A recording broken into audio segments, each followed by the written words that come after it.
Let's fight like a Christian! All right, you two. We want a clean fight. No cussing, no fussing. We fight with the word.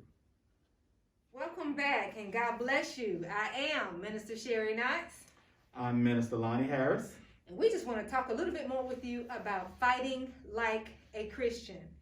The last episode, we just identified and really just skimmed the surface of what fighting like a Christian would entail.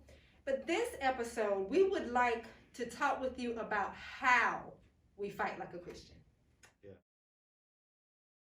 One of the first things that I want to talk about, Minister Sherri, is in James 4:7, where it says, "Submit yourselves therefore to God, resist the devil, and he will flee from you." I know that sounds nice, but what we really have to understand when we're talking about being in a spiritual battle, in a spiritual war, what that really looks like is drawing closer to God through prayer, through fasting, through the word of God, through our fellowship with even other brothers and sisters, because iron sharpens iron. Iron sharpens And iron. so our attitude, our dispositions, our mouths, our own fleshly and carnal ways, as we submit those things more to God, he in return will help us resist the devil. So when you talk about resisting, what you mean? Does that mean I shouldn't give you word for word? No. I can't have the last word? No. But even if I'm right, though, I can't have the last word? No. Wow. Resisting, what resisting looks like, and I think about just on the natural surface of an arrest being made. If a person was to resist being arrested, they are going to fight and struggle and do everything they can from being placed in shackles and bonds from who we look at in the natural sense as the one that opposes us or that opposes our will.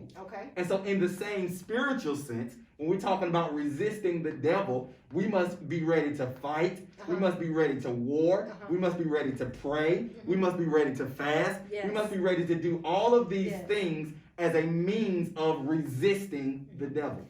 And then also I want to add to that, we got to be ready to either hum, moan, or sing those songs of Zion that will really give us our strength. Because if you ever notice, when you get into that mode of praise and worship, how free you feel, how the shackles, the opposition of that stuff, it still may be there, but I feel like I have some strength. I feel like I can really make it when I've been in the presence of the Lord, just praising him and worshiping him, not because I want him to do something for me, but because I know he's able.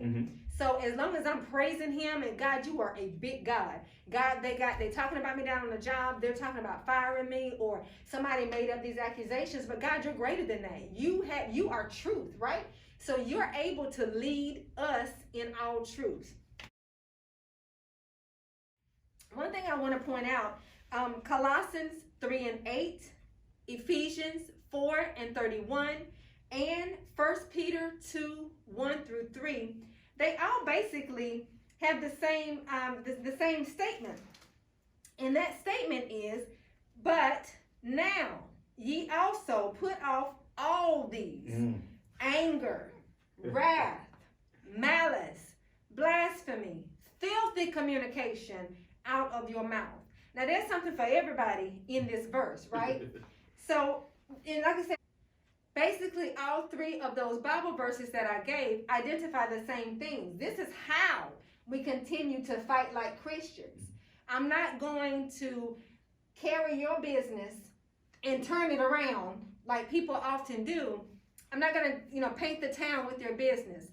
If I find out you are going through a really tough time, that means that's an opportunity for me to listen to you. That means it's an opportunity for me to pray for you and with you. Correct. And it's a time for me to encourage you, right? And not look and wag my finger and I told you so. What you go out there and do that for? That is not how we fight like Christians, ladies and gentlemen. I want to also bring up good old-fashioned conversation. Correct. Back in the days when I was growing up, which is probably why I like to talk so much, but both of my grandmothers, they were looked at as women of wisdom. there was always somebody calling both of them, asking them, well, what should I do, or this, that, or the other. Mm-hmm. And they took time to talk with people. They listened to people. We used to call my mother's mother, we used to say she kept that line hot. Because you got in where you could fit in with her phone line, because there was always somebody calling her.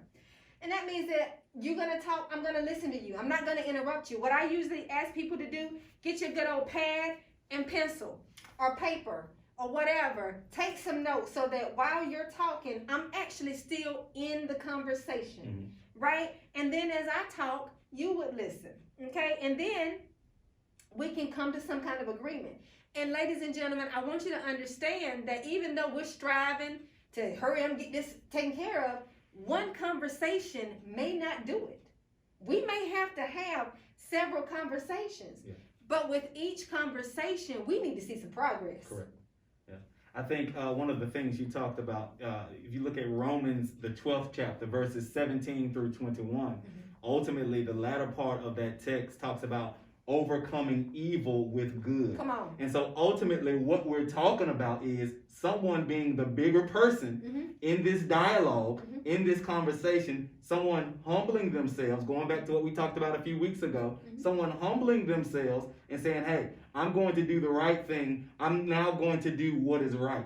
One thing we've got to understand is that evil cannot be matched with evil. Come on. The only thing that can be matched with evil and overcome evil is good. And so that's one of the things that we've got to look at also when we're talking about fighting like a Christian. Does that mean good intentions? No. All right. So in closing, ladies and gentlemen, we want to continue to encourage you to keep fighting the good fight of faith. Let God be your source for how you will handle all of life's issues, every conflict, every disagreement, and understand it may be hard today, but if you keep taking those issues to God, if we keep coming together and we say a prayer before and after, we can't do nothing but win. Absolutely. And after a while, Satan will be stamped up out of here. Yeah.